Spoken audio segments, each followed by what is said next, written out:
ગુજરાતના જાગૃત નાગરિક ભાઈઓ બહેનો સૌને મારા નમસ્કાર। આજે સૌને એક નમ્ર વિનંતી સાથે મહત્વપૂર્ણ સંદેશ આપવા હું ઉપસ્થિત થયો છું।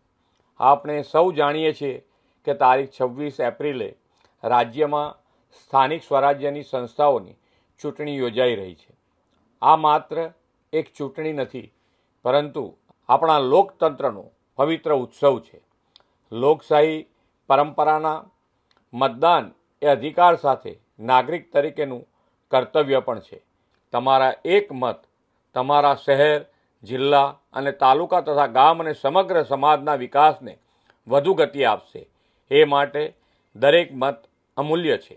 હું રાજ્યના દરેક મતદારોને હાર્દિક અપીલ કરું છું કે 26 એપ્રિલે મતદાન કેન્દ્ર સુધી જરૂર પહોંચો અને મતદાન અવશ્ય કરો। પરિવાર, મિત્રો અને પડોશીઓને પણ મતદાન માટે પ્રેરિત કરો। 100% મતદાનનો સંકલ્પ લઈને લોકશાહીને વધુ મજબૂત બનાવો।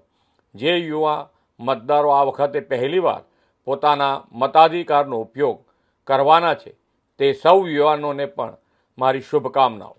સૌ સાથે મળીને જનભાગીદારીથી વિકસિત ભારતથી વિકસિત ગુજરાતના નિર્માણ માટે આપણા પવિત્ર મતાધિકારનો અવશ્ય ઉપયોગ કરીએ। ચાલો 26 એપ્રિલે આપણે 100% મતદાન કરીને લોકશાહીના આ મહાપર્વને સફળ બનાવીએ। ભારત માતા કી જય।